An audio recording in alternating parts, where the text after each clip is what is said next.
So the second point then, from verses 7 to 12, the second section here in this chapter is that God is close. God is with me closely. And we see that. In verse 7, David asked two rhetorical questions. And those two rhetorical questions are then elaborated on in the rest of this section. And the two questions is, where can I go from your spirit? And where can I flee from your presence? Where can I go from your spirit? And where can I flee from your presence? And as we think of these two questions, I think of Jonah. Jonah would be a good answer to this.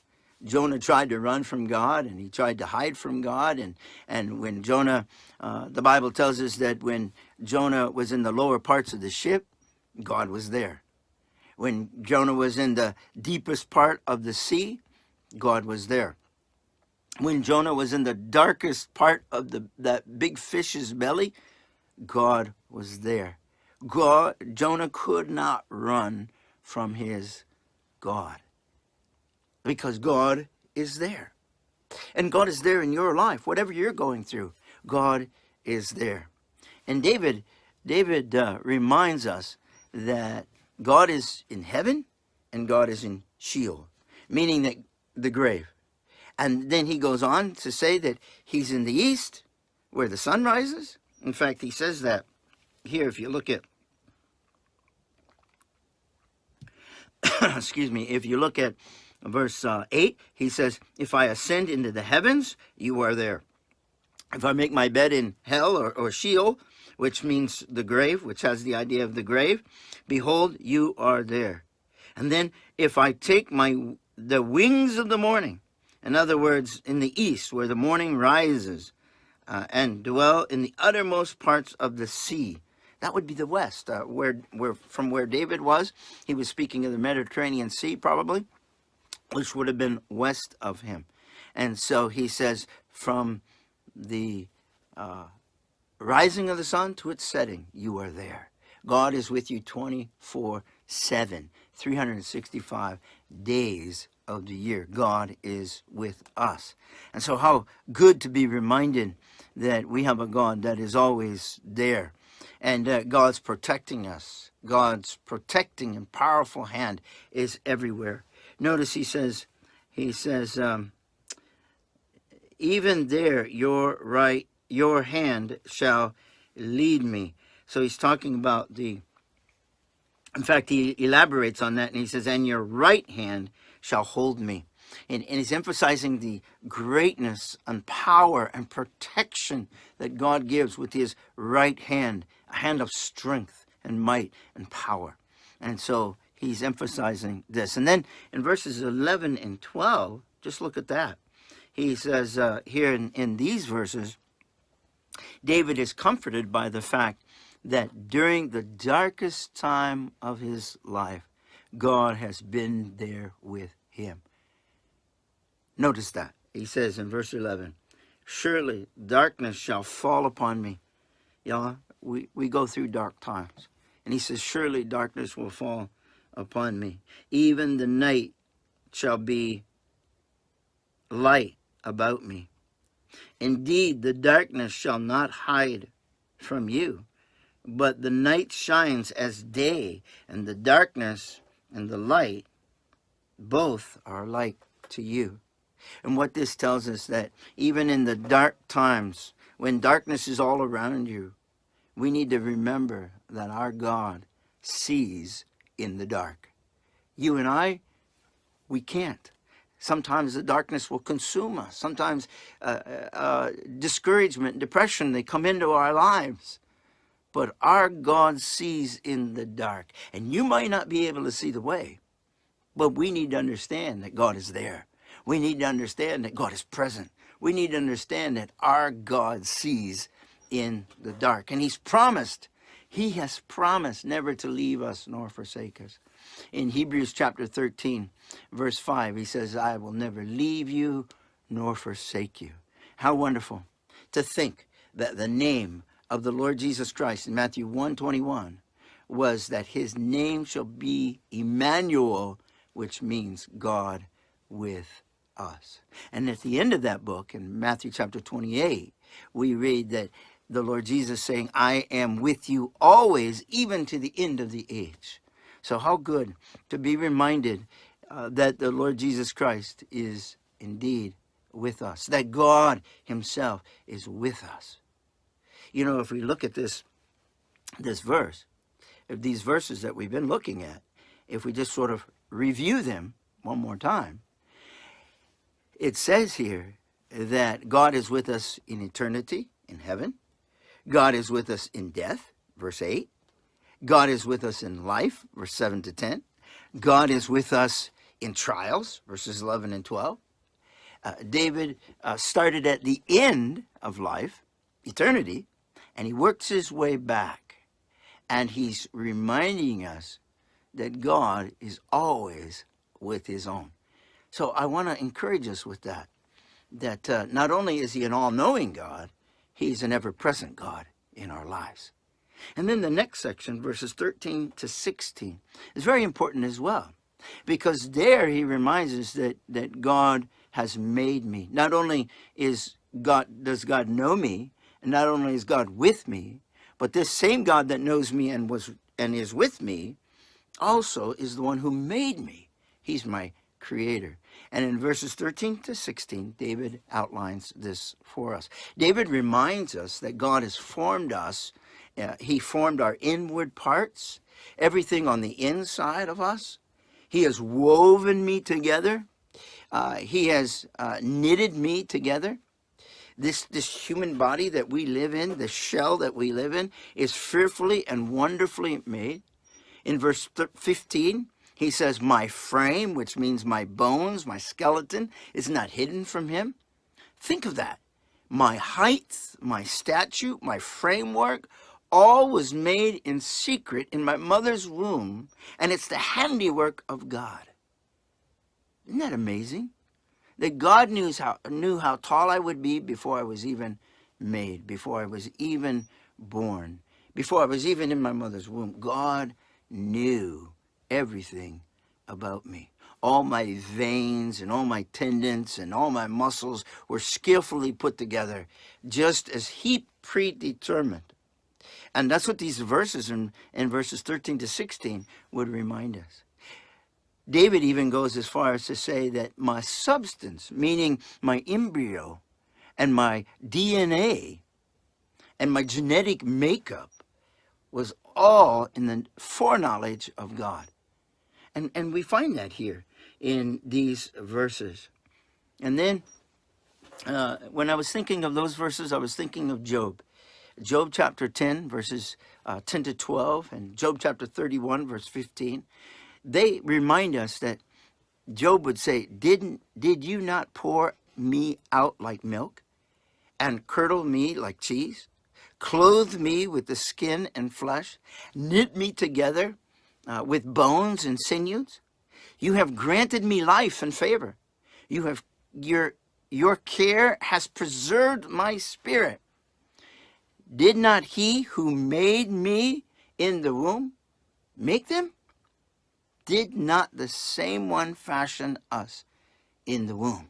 And so Job was well aware of the fact that all of this was going on in the womb, while I was still that, as scientists today would say, an embryo. But as an unborn baby, I was being formed in my mother's womb. And God knew everything. God was at work creating and shaping and molding me. Think of that. Now, verse 16 tells us that in the book, it says, and in your book, in your book, they are all written. The days fashioned for me, the days that are fashioned for me, they're ordained for me. And when we think of that, our days are numbered. Every day is known by our God. Every day I'm going to live is known by my God. And he says it's in his book. You think of that, our birth, our life, our death. Again, Job says in chapter 14, verse 5, since his days are determined, the number of his months is with you. You have appointed his limits so that he cannot pass. And then Hebrews chapter 9, verse 27 tells us that it's appointed under man once to die, but after this, judgment.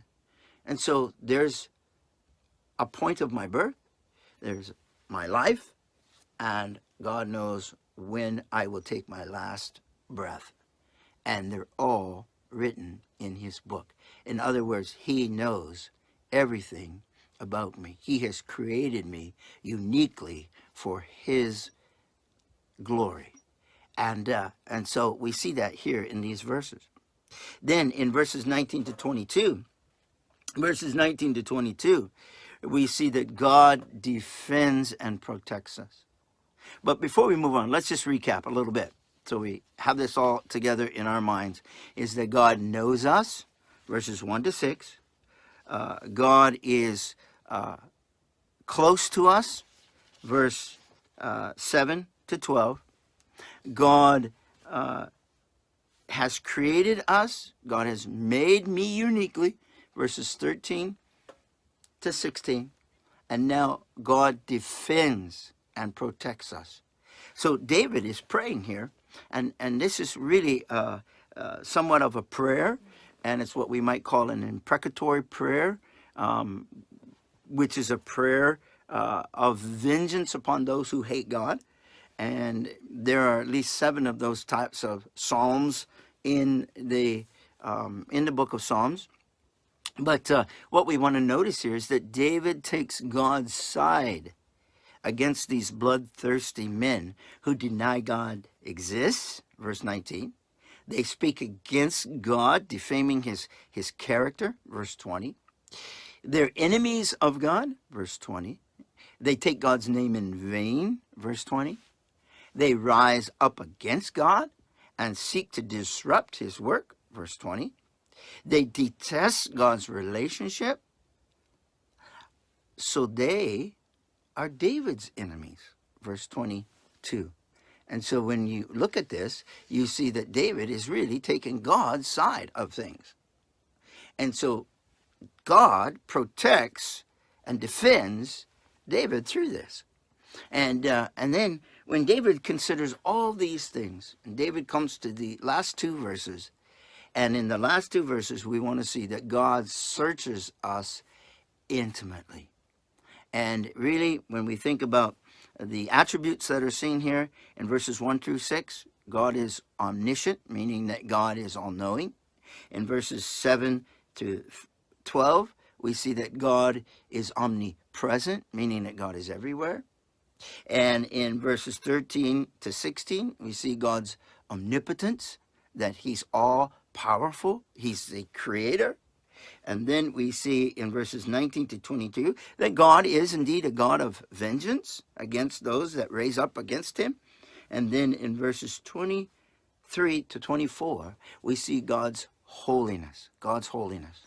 And let's just think about these. David says, "Search me, O God, and know my heart. Search me and know my heart. Try me and know my anxieties. And see if there is any wicked way in me, and lead me to the way of everlasting." When we look at these verses, we're reminded that David has already declared that God has searched him. We see that in verses 1 and 2. You have searched me and known me. You know my sitting down and my rising up. But now, after David is considering the greatness of his God, David says that my life needs to be in keeping with such greatness. My life, the character in my life needs to be, my conduct needs to be in keeping with who I'm connected to. And so this leads David to further holiness in his own life. And as David has already declared that God has searched him, but now he realizes that God is holy and that we're attached to him. And so that we ought to be holy as well. And so he prays and he asks God to search him and to know his heart and to surrender to him. And as we think of this, he's surrendering to him that he might dig out all the areas, that he might explore those areas of his life that aren't in keeping with God's holiness, that aren't compatible to his holiness. And so David asks the Lord to put to the test the quality of his own heart and his desires, that what's not of God would be rooted out, and all his attitudes and actions and feelings that are not of faith would be taken away. And David called anything, now get this, David calls anything that wasn't in keeping with the holiness of God wickedness. And he wanted a life to count for the glory of God. Now that challenges me. But that is the response that ought to be in my heart and your heart as we consider the greatness of our God. When we consider the fact that God desires to have such intimacy with us, this amazing psalm has set these things before us. And when we learn of God's greatness, there must be a response from us. And may we respond to the glory and for the glory of God in our lives. May we be able to say with David, search me, O God, and know my heart. Try me and know my anxieties. See if there be any wicked way in me, and lead me. Isn't that wonderful? Lead me in the way of everlasting. In other words, I trust you. I trust you. And that's really what faith is. Forsaking all, I trust him. That spells faith. F, forsaking. A, all. I trust him. Forsaking all, I trust him. And that's what God is looking for. And that comes in our lives when we see the greatness of our God. So I trust that this will bless your soul and that you be encouraged and continue on and say, lead me in the way of everlasting. For his name's sake.